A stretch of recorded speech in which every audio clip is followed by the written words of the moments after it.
नमस्कार, मैं हूं नम्रता पाराशर। आप देख रहे हैं खबर 24। चलिए रुक करते हैं खबरों की ओर। हरियाणा में कांग्रेस केंद्र की अग्निपथ योजना के विरोध में है और राज्य भर में अग्निपथ योजना को लागू करने पर सेना के राजनीतिकरण का आरोप लगाते हुए कांग्रेस ने फरीदाबाद में सत्याग्रह आंदोलन किया।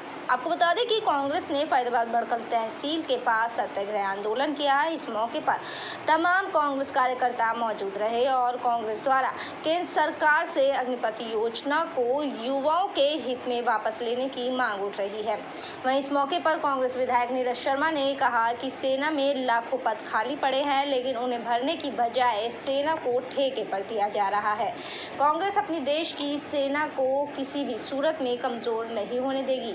विधायक जी सत्याग्रह कर रही है कांग्रेस, सत्याग्रह का मकसद क्या है? देखिए, सत्याग्रह का मकसद एक ही है, जो ये सरकार अग्निपथ की योजना लेके आई है, इसका हम पूरी तरह से विरोध कर रहे हैं। क्योंकि ना ये देश के नौजवान के हक में, ना सेना के हक में है, ना देश की रक्षा के लिए ठीक है, ना देश की सुरक्षा के लिए ठीक है। और ये देश के जवानों के साथ बहुत बड़ा धोखा है, छलावा है।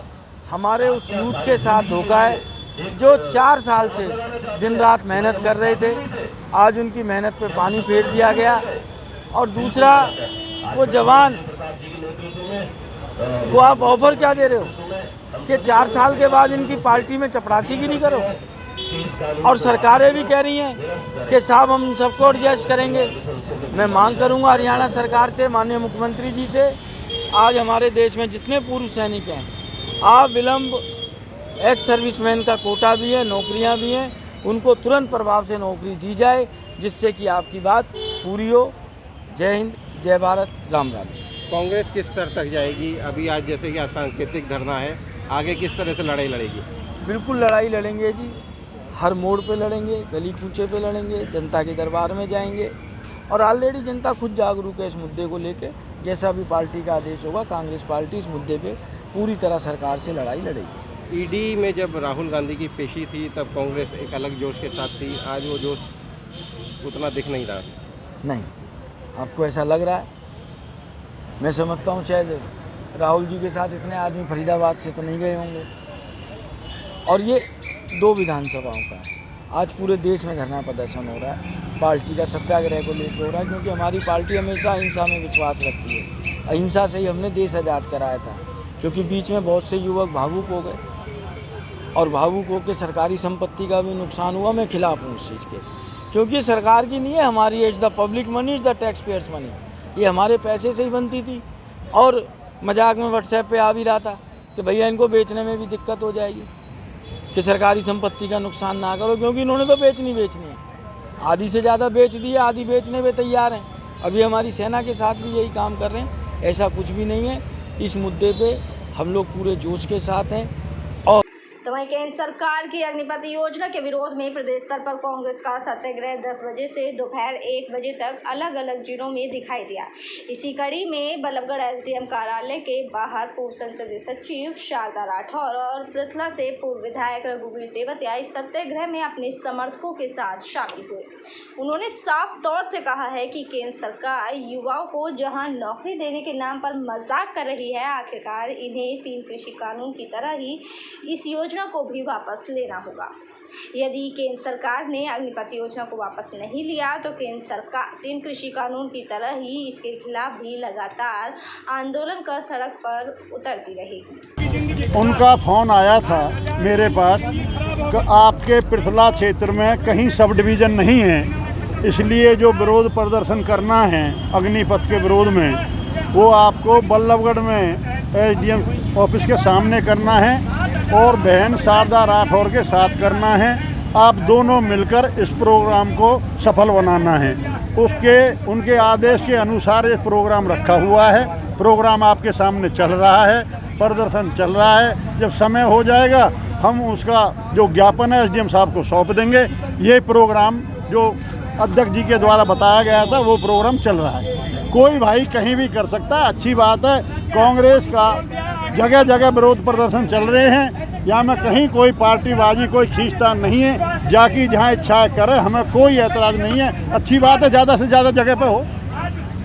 सरकार कहते हैं कि ये योजना सही है, युवाओं को जो अगर सेना में भर्ती कर लेंगे तो यहाँ नौकरी दी जाएगी उसके बाद। और खुद ही कह रहे हैं जी 25% दी जाएगी, 75% घर बैठेंगे।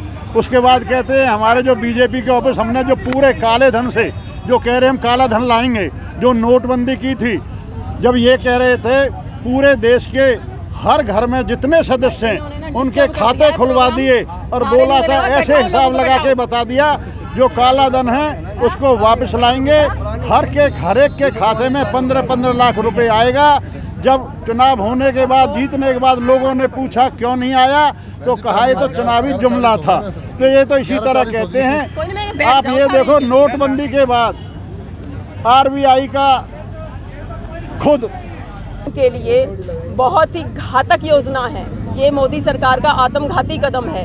2 करोड़ हर साल रोजगार देने का वादा किया था और आज सेना के संग ये खिलवाड़ कर रहे हैं। जो 4 साल के लिए भर्ती होगा, 4 साल में तो उसे पता चलेगा, ट्रेनिंग होगी, कैसे पहाड़ों पे रहा जाता है, कैसे धूप में रहा जाता है, कैसे बर्फ़ में रहा जाता है, कैसे रेगिस्तान में रहा जाता है। 4 साल में तो जवान तैयार होता है और 4 साल में घर बिठा देंगे। बाप नौकरी पे होएगा, बेटा रिटायर होके आ जाएगा।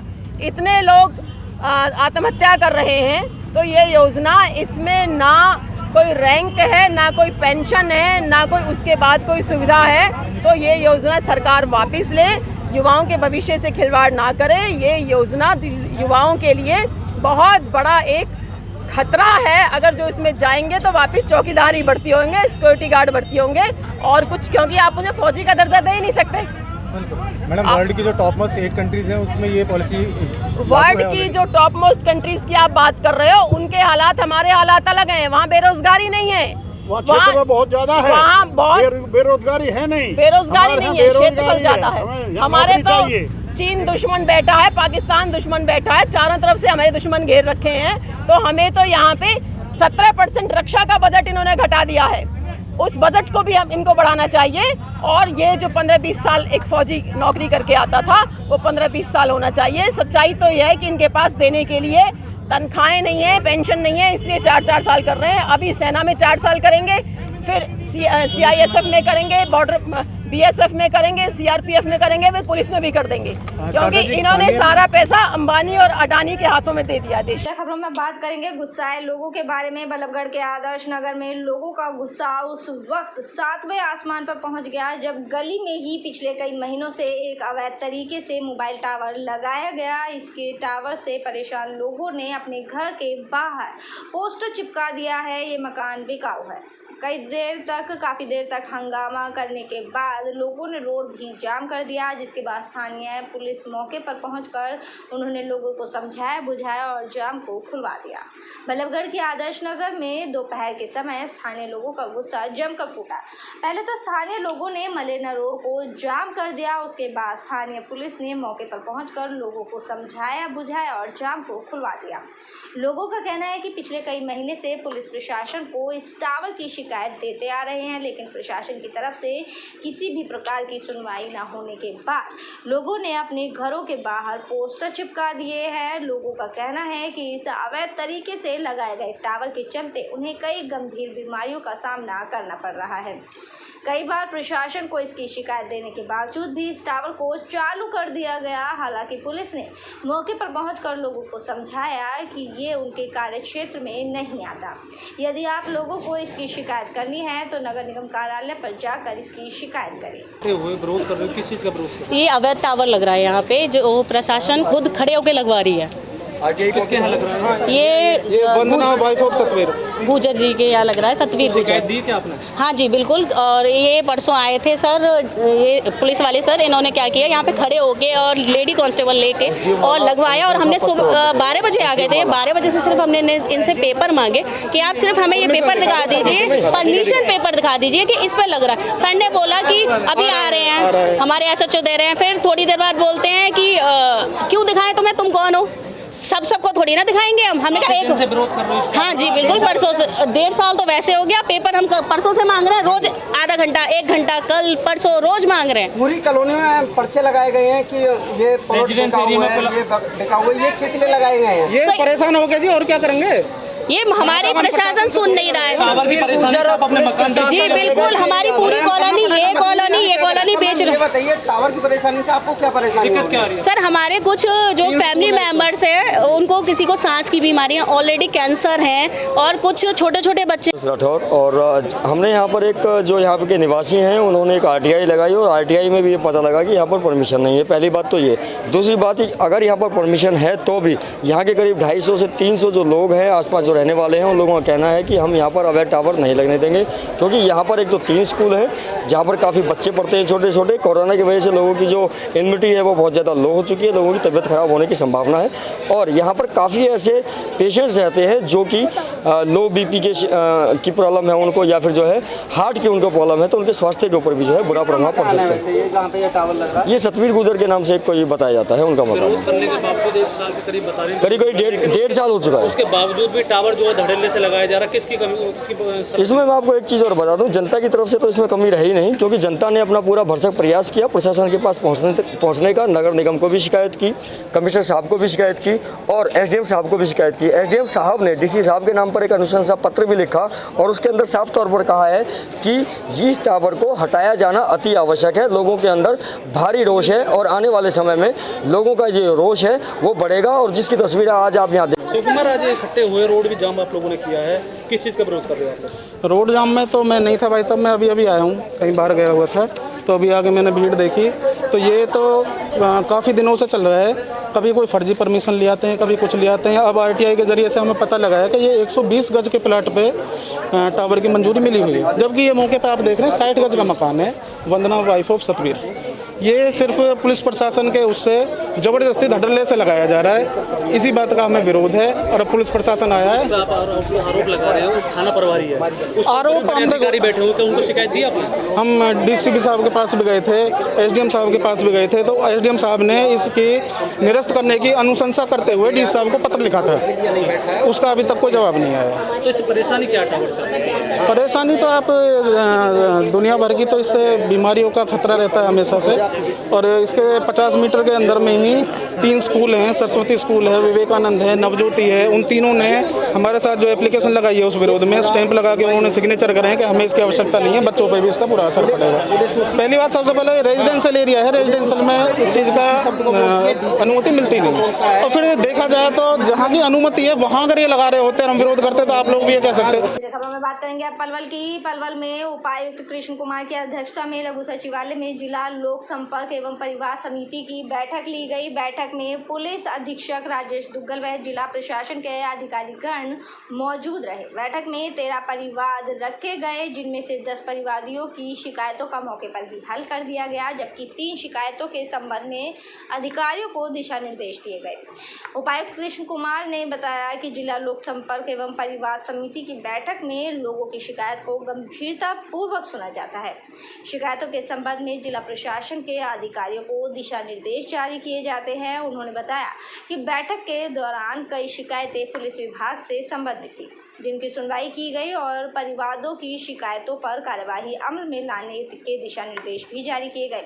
उन्होंने बताया कि एक मामले में कमेटी का गठन भी किया गया है। मीटिंग में 13 शिकायतें पटल पे रखी गई थी, और उसमें 3 को हमने अगली मीटिंग के लिए रख लिया है। फर्दर का उसको मॉनिटर करने के लिए 10 का समाधान हो गया है। पुलिस से संबंधित शिकायतें थी, उनको हमने पेंडिंग में रख लिया है कि आगे जो फॉलो अप एक्शन होना है वो देख लेंगे। एक फ्लाईओवर का, ब्रिज का था मामला, उसके लिए कमेटी बना दी है, ताकि जो कॉन्ट्रैक्टर है वो अपना चार्ट बना के दे दे कब कब कौन सी एक्टिविटी शुरू करके कब खत्म करने वाले हैं, ताकि कमेटी उसको सुपरवाइज कर ले। कई बार ऐसा मंत्री जी हमेशा हमारे बीच में रहते हैं, कभी नियमित रूप से आते हैं, इस बार किसी अनअवॉइडेबल सर्कमस्टेंस। चलिए खबरों में बात करेंगे अब गुरुग्राम की। अग्निपथ योजना के खिलाफ कांग्रेस पूरे देश में युवाओं का समर्थन करते हुए सत्याग्रह कर रही है। हरियाणा के सभी जिलों में कांग्रेस के कार्यकर्ता कहीं प्रदर्शन तो कहीं प्रेस कॉन्फ्रेंस कर सरकार को घेरने का काम करते नजर आए। साइबर सिटी गुरुग्राम के लघु सचिवालय के सामने कांग्रेस की जिला इकाई सत्याग्रह पर बैठ गई, और कांग्रेसी कार्यकर्ताओं की माने तो सरकार अग्निपथ योजना लेकर फौज में भर्ती की विश्वास लेकर बैठे युवाओं के साथ विश्वासघात कर रही है। कांग्रेस युवाओं के साथ है और ये लड़ाई जारी रहेगी। वहीं कांग्रेस कार्यकर्ता ने बीजेपी पर आरोप लगाते हुए कहा कि बीजेपी कांग्रेस से डर रही है और यही कारण है कि राहुल गांधी के पीछे ईडी लगा रखी है। आपको बता दें कि कांग्रेस के साथ साथ अन्य पार्टियां अग्निपथ को युवाओं के से विश्वासघात बता रही हैं, मोदी सरकार पर हमला बोल रही हैं। इस योजना को जहां बीजेपी युवाओं के लिए बेहतर बता रही है, तो वहीं देश भर में इस योजना को लेकर युवाओं में आक्रोश देखने को मिल रहा है। आज हमने एक सत्याग्रह जो प्रदेश कांग्रेस कमेटी के आदेश अनुसार व राष्ट्रीय कांग्रेस के आदेश अनुसार, राहुल गांधी जी के आदेश अनुसार हम सब युवा साथी इधर इकट्ठे हुए हैं। चाहे बड़ी कांग्रेस हो, चाहे महिला कांग्रेस हो, NSUI हो, यूथ कांग्रेस हो, सब साथी एक छत के नीचे आकर जो ये अग्निवीर योजना जो इन्होंने निकाली है, ये अग्निवीर नहीं, ये फुस्सीवीर बनाने की योजना बना दी है इन लोगों ने। ये हम लोगों को जहाँ आज आप बताइए जो टैंक हैं हमारे, जो राफेल हैं, क्या ये 4 साल में हम पूरी ट्रेनिंग हो सकती है? आज कितनी सेंसिटिव इन्फॉर्मेशन हमारे देश की हैं, 4 साल में आपका कैसे एक जवान जो पूरी ज़िंदगी देश के लिए लड़ पाता था, क्या वो 4 साल में हम अपना खून दे पाएंगे? जबकि हमें पता है कि कोई हमारे पास गारंटी नहीं है, कैंटीन हम इस्तेमाल कर नहीं सकते, पेंशन हमें नहीं मिलेगी, 4 साल के लिए नौकरी मिलेगी। तो मैं समझता हूँ कि आज हम युवाओं के साथ एक ठगी हुई है और इस ठगी का जवाब देने के लिए हम सत्याग्रह पर बैठे हैं। और आने वाले समय में भी मैं आपको ये आश्वासन दिलाता हूँ सभी युवा साथियों को कि यूथ कांग्रेस हो, AICC की तरफ से हो, हम इसको बढ़ चढ़कर चाहे धरने प्रदर्शन करें, चाहे तिरंगा यात्रा करें, और हम एक नया सेमिनार के तौर पर एक हम आयोजन कर रहे हैं कि हम जिसमें गांव-गांव, शहर-शहर जाकर, कॉलेजों में, स्कूलों में जाकर बच्चों को बता सकें, उनको एजुकेट कर सकें कि सरकार आपको अग्नि की तरह सॉलिड नहीं बना रही, आपको फुस कर रही है।